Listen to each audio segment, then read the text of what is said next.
So welcome back to DC Silver Age Storytime, and today's story comes from Superman's girlfriend Lois Lane, number 28, published in October 1961, with story by Jerry Siegel and art by Kurt Schaffenberger. There are millions of girls who'd love to marry rich Raja. However, when a Raja actually proposes to Lois, she only pretends to be interested. Why? Because there's really only one man in the world for Lois, super powerful Superman. And so she pretends to take the Raja seriously, only to make the Man of Steel jealous. But instead, Superman takes advantage of the situation so that what results is Lois Lane's super lesson. I'm riding a flying magic carpet. The Raja made my impossible request come true. Does this mean I'll have to make good my promise and marry the richest but fattest man who ever wooed me? Lois doesn't know I'm making the carpet fly. She's got a super lesson coming, and I'm just the super chap to teach her that lesson. One day in Kabergadad, India, as reporters Lois Lane and Clark Kent visit the ornate palace of the Raja Bandi, one of the world's wealthiest men. Beautiful. Compared to your loveliness, Miss Lane, this palace is drab. Forgive my eager impulsiveness, but I worship you. Marry me. This may turn out to be a bigger story than our editor expected when he assigned this interview to us. What'll Lois reply? May I talk this proposal over with my friend? I shall withdraw, but my thoughts will be with you. Delay not too long, most wonderful one. When Clark and Lois are alone, don't be shocked, Clark, but my answer will be yes. Not that I love that slobbering idiot, but maybe I'll make Superman jealous, and he'll propose to me. Feminine strategy, get it? Besides, the story of my royal suitor will make a great scoop for the Daily Planet. I'll impose conditions the Raja can't possibly meet. What can I lose? One thing you haven't counted on, you sly little minx, is that I'm really Superman. You deserve to be taught a lesson. And so the Raja returns. I'll marry you only if you make 5 requests of mine come true. My delight is infinite. Request anything of me. Anything.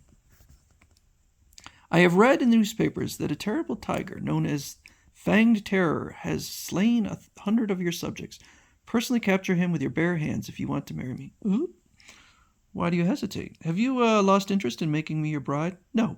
For you, I would battle the devil himself. I shall track the Fanged Terror to his lair and batter him with these 2 hands. Come. I'd like to go along, but suddenly I don't feel so good. I hope this act is convincing. The palace physician will examine you immediately. There's nothing wrong with that scaredy cat that a strong dose of courage wouldn't cure. Shortly, open your mouth. I must take your temperature. Uh-oh, that doctor's thermometer will reveal I'm faking, unless...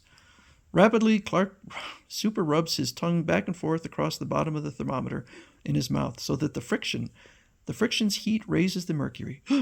This unfortunate man's temperature is dismayingly high. Afterward, your companion will be quarantined for a day or so, Miss Lane. He has contracted a rare fever which will shortly reach an infectious stage, but he will recover soon. I'm sorry I spoke so unkindly about Clark. Swiftly, Clark changes to Superman's identity, and soon, there go Lois and the Raja on the royal hunting to elephant. My telescopic vision reveals poor Bondi is sweating.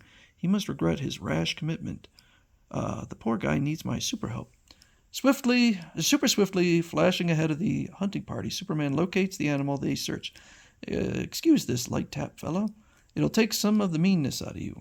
And this mad gay whirl will remove the little energy that remains in you man-killers. Animal abuse. As the hunters near the dizzy tiger, I shall subdue him for you, my love. He looks scared. Come back. I didn't think you'd really go through with this. You'll be killed. From hiding, Superman sends a super ventriloquistic whisper. Superman to Raja. Don't fear, friend. I've weakened the tiger. Hit him. How fortunate that Superman helps Raja, in addition to plain ordinary folk. Incredible, the Raja knocked over Fanged Terror with that one blow. I wouldn't believe it if I didn't see it. I do this for you, heavenly Lois, my shining goddess from Metropolis. Later at the palace, you amazingly made my first wish come true, but the second is even tougher. I want to ride on a magic flying carpet. This is Superman again, chum. Agreed. Come, Lois. Minutes later, outside the palace. I'm ready. I mustn't laugh yet. Alaka manazabadi. Magic carpet fly. An instant later, I am flying. It is a magic carpet, and a very stiff carpet. I speed in at such super speed she couldn't see me raise the carpet and fly up into the air with it. Flying the carpet back down to the ground, the Man of Steel streaks off faster than the eye can follow. It flew, now to get rid of it with a puff of super breath, and so the carpet whisking away out of view. There's nothing magical about it. I was probably blown aloft by a freak wind, like the one that's blowing it away now. I won't quibble about the first two requests, because the third one is a dilly. If you love me, lift an elephant in each hand. Your slightest wish is my command, beloved. Off to the Arctic fortress of solitude streaks Superman. I have something in the fortress that'll do the trick for the Raja.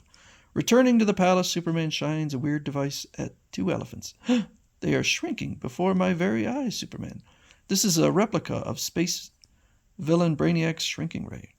Minutes later, behold, love of my life, miniature live elephants. You made good my request. You are holding an elephant in each hand. Perhaps he got those amazing little creatures from some strange valley time forgot. Soon, O divine maiden, you shall be mine. The fourth request is lose 100 pounds overnight. That's impossible, especially for such a world-famous glutton. Later at the sumptuous evening meal. What a pity you're dieting and can't stuff yourself on this delicious food. Too bad Clark is still quarantined and can't enjoy it too. I'm starving, rumble. Afterward, in the palace gym, puff, grunt, groan. I've only lost a pound. I shall lose Lois on the morrow. Next morning, as the Raja is about to admit defeat. Hi, Lois. Hello, Raja. I was passing by on patrol and saw you both. Look, I'm going to the moon on a research trip for some scientists. Care to come along? Yes, me too. Swiftly building a plastic bubble containing an oxygen tank, Superman places his package inside. Then, we're off to the moon. How thrilling. Minutes later, on Earth's lunar satellite. What an eerie view. Good. The Raja has opened the package as I told him to. It's a weight scale. An instant afterwards. Oh, thrill of thrills. I weigh but 60 pounds. My weight loss is much more than 100 pounds. Because the moon is smaller than the Earth. The moon's gravity is lesser too, and so an Earth person on the moon weighs only 1/6 of his Earth weight. Superman tricked me. It's a good thing Lois doesn't have kryptonite vision, if looks could kill. As Superman returns the bubble to Earth. I get it now, Superman. You were behind the Raja's successes. Stay right here while the Raja tries to make my final request come true. I want him to make 2 elephants escort that ship to shore, and I'll keep my eye on you, Superman, so you can't help him this time. But seconds later, oh no, 2 whales have risen to the water's surface and are escorting the ship. You couldn't have done this. You couldn't have done this, Superman. Ha, but Lori, my mermaid pal from Atlantis, could. Lori Lemerus has the power of mental telepathy, and I sent her a mental appeal, and upon receiving it, she telepathically ordered those whales into action. I must be good sport, though. I don't want to. I'll go through with the marriage to the Raja. Presently in the palace. You win, Raja. I'll marry you. Oh, congratulations, Lois. I've changed my mind. I don't want to marry a demanding female like you, Lois. You're headstrong, unpredictable. You'd probably organize the 50 wives in my harem so they'd go on strike. 50 wives? Bye, folks. I'm sure Lois has learned a lesson. Quickly changing back to his secret identity as Clark Kent, the Man of Steel re-enters. I'm glad I got over my illness and out of quarantine in time to see this. Wait till I tell Perry White about your royal suitor. Wait till he prints it in the planet. The whole world will roar with laughter. Jeez, will roar. Ha ha ha. Ha ha ha, yourself. If you don't keep this to yourself, Clark Kent, I'll never speak to you again. I mean it.